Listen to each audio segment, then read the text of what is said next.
So I posted the picture in the video. Make sure that you actually copied it down so that you can follow along with me. So the first question talks about fluorine-21 and having a half-life of approximately 5 seconds. Again, it's not one of the ones that are on the reference table itself, but the same procedure happens, okay? So it says it has approximately a half-life of 5 seconds, and what fraction of the original nuclei would still remain after 1 minute. The most important thing you guys do here is you write out what you're given. So what are we given? Well, we're given fluorine-21 is the actual radioactive material, right? You was told that there's a half-life, right, of 5 seconds. Now, it's important to know what the units are, because if you are asked, in this case, you're asked after 1 minute. Minutes and seconds are not the same unit, so you have to convert. It's a simple conversion, but you still have to know. All right, you're looking for the fraction, right? And you're given what's known as the time elapsed. In other words, the time that has gone by is 1 minute, or we know that as 60 seconds. Okay, I converted it early because it's a little bit easier that way. So before you start, you need to know how many half-life periods went by. A half-life period is basically one half-life. So when we were doing carbon-14, it was 5,700, approximately 5,715 years. On the reference table, it calls it 5,700. Go by the reference table, okay? So for one half-life period for carbon-14, it's 5,700 years, right? For fluorine-21, it's 5 seconds. So how many half-life periods went by in 60 seconds? So step one in this case is to find the number of half-life periods, okay? And to do that, you write down the half-life periods, and I'm abbreviating because I'm running out of room on this board already, okay, is going to be equal to the time elapsed over the half-life for that particular isotope. So for fluorine-21, you're given that it's going to be 60 seconds, right? And the half-life is 5 seconds, right? And when you do math, that's going to be how many? You gonna answer?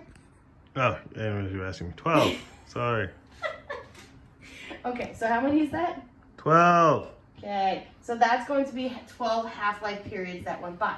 Why is that important? Well, when you're doing the fraction, right, you're going to say, okay, so we started off with the whole thing being radioactive. You're going to pretend that each one of these arrows is going to represent one half-life period. So if you really want to do this, you can go 1, 2, 3, 4, 5, 6, 7, 8, 9, 10, 11, 12, right? So half of one is 1/2, 1/4, 1/8, 1/16, 1/32. Help me do math. 64th. 64th. 128. 128th. 256. 512. 1024. 2048. I can do math. Need one more.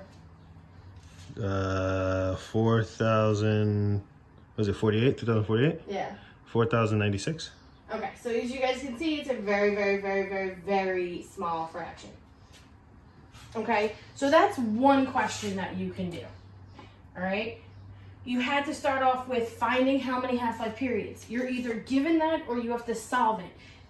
If you're given a fraction, you can work backwards. So if I say 1/8 of the original sample remains, that means I underwent 1, 2, 3 half-life periods that went by.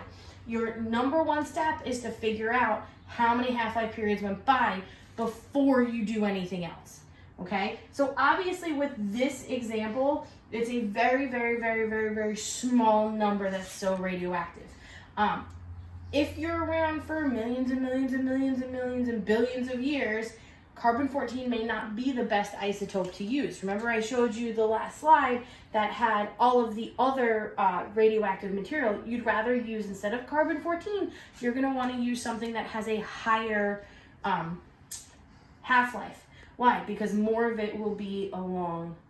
Okay, so the second practice problem says if 20 grams of a radioactive isotope are present at 1 p.m. and 5 grams remain at 2 p.m., what is the half-life of the isotope? So in this question, you're not given the isotope, you're not given what it is, and you're not given the half-life. But what are you given? You're given that you started with 20 grams, okay, at 1 o'clock, right? And you're also given that you ended with 5 grams at 2 p.m. So the time elapsed is 1 hour. Okay? Well, again, you have to figure out the number of half-life periods that went by. In this case, you're not given a fraction, and you're not given the half-life, right? So you can't use that little formula that I gave you before. But what are you given? You're given that you started with 20 grams and that you ended with 5 grams, right? So what you have to do is you have to say, okay, fine. After 1 half-life period, I now have 10 grams of the original sample. After 2 half-life periods, I now have 5 grams of the original sample. So I found out that the number of half-life periods is 2. So 2 half-life periods went by. Now, one of the things that you're going to want to do with your given list is write down what you're looking for, because I can guarantee you that some of you guys are going to do this and say 2 is my answer, and 2 is not your answer. Okay, so in your given list, you're going to write looking for half-life equals question mark.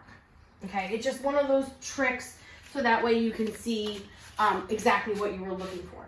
Okay, so I did not figure out what the half-life of this is yet. So now I find the half-life by saying the number of half-life periods is equal to the time elapsed over the half-life, okay? You might want to mess with this formula and rearrange it before you actually put numbers in, only because everybody screws this up, okay? So when you rearrange it, right, you do the number of half-life times the half-life, right, equals the time elapsed, but we're not looking for the time elapsed, you're looking for the half-life. So the half-life is going to be equal to the time elapsed over the number of half-life periods, okay? So now I can put in my numbers, right? The time elapsed was 1 hour, right? The number of half-life periods that happened in that hour was 2, and therefore the half-life of this radioactive isotope is going to be, you can either write it as 1/2 of an hour, or let's just make it easy and write 30 minutes. Okay? So basically, guys, you are going to have to understand when you're doing these questions, look at the reference table. If they're asking you a question about an isotope that's not in the reference table, they either have to give you the half-life, or like in this case, you had to figure out what the half-life was. You do need to know this formula. It is not on the reference table. Okay, so make sure you just know this formula. Okay, well, remember, guys, test tomorrow. We have office hours today, and I'll see you there. Bye.